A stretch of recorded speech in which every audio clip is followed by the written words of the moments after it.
What's up, people? It's Chris here to drop a little thought, I guess, on the whole Nick Diaz situation. Someone was asking my opinion of it. It's hard to even want to drop a vid initially. I mean, I wanted to, but I'm like, you never know what's going to happen with Nick. So I'm glad I did, although it still might be a little too soon by the sounds of things on Twitter. But yeah, first off, Nick getting kicked from the GSP fight for not showing up at appearances. All right, I'm a big fan of Nick Diaz, my favorite fighter in combat sports at the moment. Has been for probably the first time I've seen the dude fight against Robbie Lawler. But, I mean, he knew what he was supposed to do. He knew his obligations. Dana talked to that clearly, emphasized that to him when he signed the contract, his UFC contract, as well as the contract for this fight. So him showing up, that's solely on him. Do I think Dana White should have automatically pulled him from the fight? Not necessarily. I saw Nick's vid he posted shortly after where he said, I've never missed a fight. I've never ducked a fight. This is true. So I can see both points of view. I can see Dana's point. He's trying to build a promotion. Nick's a big part of it. But I could also see Nick's part. Nick doesn't like to impress. Never has. But I mean, if you agree to do something, it's part of your job. It's an obligation if you agree to those terms, which I believe he did based on what's been said. So I was bummed that he got pulled from the fight, but I was hyped that Condit got the replacement because I'm a fan of Condit as well, also one of my favorite guys. And I thought, in a way, it's almost a better fight. Not that I would rather see the fight necessarily, but I think Condit poses a more dangerous threat to GSP just because he's a harder hitter. I think he's more likely to take GSP out with the shot than I think Nick would have.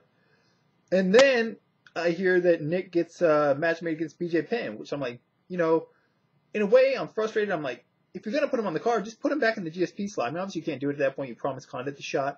But why pull him from the card and then just put him right back on it? It seemed like it makes Dana White's decision to pull Nick off the card a little bit hasty, a little bit, caught up in the moment type of deal. But, and then I'm like, hindsight, 2020, go and think about it.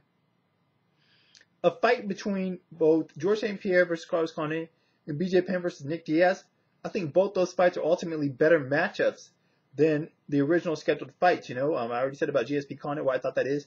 And as for Diaz Penn, I just thought Carlos Condit was a little too big for BJ Penn. Not that he was going to kill him or anything, but I just thought his side would give BJ problems. Also, he likes to throw kicks at something BJ doesn't fare well with. I figure a Diaz Penn matchup is perfect. I mean, they've trained together, so Nick doesn't have that animosity or anything. I think he's actually cool with BJ. But stylistically, both guys are slick as hell on the ground. Both guys like to just get in there and box. They really like to box. Both are good at body punchers. Both just like to go for it. Both are just straight up legit fighters. They don't really play no games in there. So I think stylistically this could be just a 3-round absolute war. I mean, I think this could be fight of the year, regardless of what we've seen or what's yet to come thus far in MMA this year. But then I seen today on Twitter that Lazy the Savage, the reporter from MiddleEasy.com, he's also got a YouTube page, that he sent out a tweet, don't get too hyped for, or don't get too anxious or whatever it was, for a Diaz-Penn fight. That makes me question the situation. Obviously, he's really close to Nick Diaz and the Cesar Gracie camp, so he's got a little bit more insight. I don't think he's really said anything else since then. But, man, if Nick, for some reason, doesn't take this fight, man, I mean, I'm still going to be a fan of the guy. I'm not going to be like a lot of people have been like, are you really disappointing me? It is disappointing to me, but it's not going to turn him as a fan. I'm not in the man's shoes. People say he has a social anxiety disorder. I don't know if he's been diagnosed with it or not, but it seems like it could be possible. So unless you're in another man's shoes, it's really hard to judge him regardless of the circumstances and what you see from the outside. But, man, if he doesn't take this Penn fight, it's going to be a downer, man. I definitely think Dana White cuts him, regardless how much money Nick brings, how much fans he brings. If he bails out of this BJ Penn fight, I see Dana White just saying F it and not doing anything with him.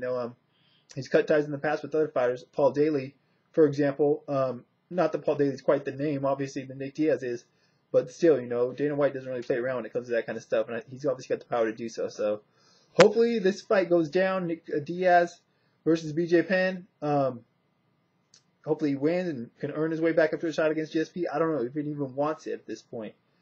But it's going to be interesting to follow this story, these developments, see what happens from here on out.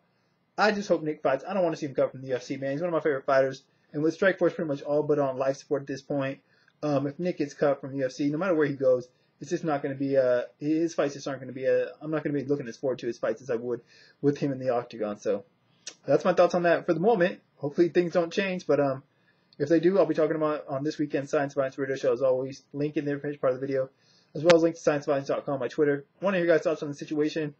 Were you as frustrated or disappointed as Nick as I was, or even more so than I was? What do you think about the new matchup? Let's say they go down. Do you think that these fights stylistically could be better fights? Condit GSP and Penn Diaz in the original scheduled bouts. And, what do you think's going to go down? You think Nick's actually going to show up on that night, October 27th? Or do you think he's going to pull a no-show? I mean, who knows? We'll find out sooner rather than later, most likely, Nick Diaz. Anyways, that's it for now. Till next time, guys, I'm out.